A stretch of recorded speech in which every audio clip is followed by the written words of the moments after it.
Hey everyone, welcome back to Locally Hosted. I'm Sam, and this is Alex. We talk AI, ML, and infra.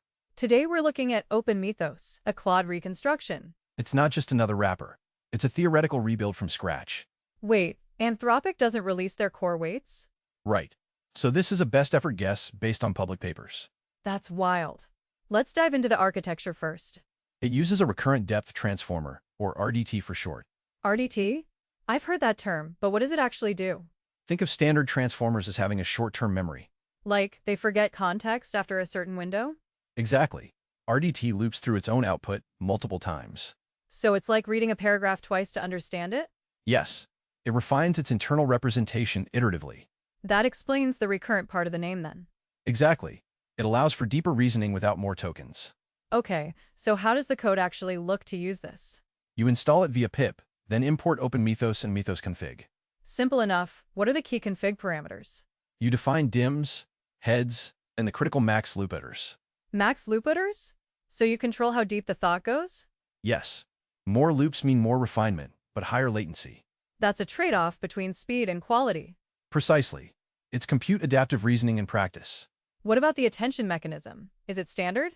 It's switchable between MLA and GQA. That's interesting. Multi-head latent attention? That's Anthropic's patent area. Right. They implemented a theoretical version of it here. So they're reverse engineering the attention style? Essentially, it reduces the key value head bottleneck. How does the feed-forward network handle complexity? It uses a sparse mixture of experts, or MOOE. MOOE, like routing tasks to specialized subnetworks? Yes. Only a few experts activate per token. That saves compute compared to dense models. Exactly. It's routed and shared experts for efficiency. So you get scale without the full parameter cost? Correct. It's ideal for exploring depth variable reasoning. This feels like a massive step for open source Claude. It is. But remember, it's theoretical, not official. Right, no guarantees it matches the real Claude. True. But it's a brilliant proxy for research. Can we run this on consumer hardware? Yes. If you scale down the dimensions and experts. So a 7B or 13B version could run locally? Potentially. It's PyTorch-based, so it's portable. That's huge. Local inference with RDT capabilities? Exactly. It unlocks new local model architectures. What about the flash attention support? You can install it with the flash extra tag. That speeds up the GQA attention significantly. Yes. It's required for practical inference speeds. So don't skip that installation step. Definitely. It's not optional for performance. How does the prelude stage work in the config? It's the initial transformer blocks before the loop. So it prepares the context for the recurrent part. Yes. It's like warming up the engine before driving. And the coda is the final output layer? Yes. It processes the final refined state. So the structure is prelude loop, then coda? Exactly. 3 distinct stages of processing. This is a very modular design approach. It allows for easy experimentation with each part.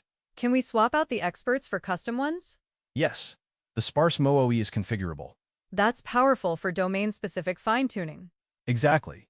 You can tailor the reasoning depth. What about the LoRa support mentioned? There's a LoRa.hour sharing parameter in the base config. So we can fine-tune with low-rank adapters. Yes. It's efficient for custom tasks.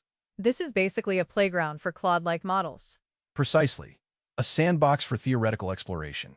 How accurate is the reconstruction overall? It's close, but we can't verify the internals. True, it's speculative by definition. But the architecture matches the public research. So it's as good as it gets without source code. Yes. It's the best proxy available right now. What's the biggest challenge with RDT models? Training stability. Loops can diverge easily. So careful learning rate scheduling is key.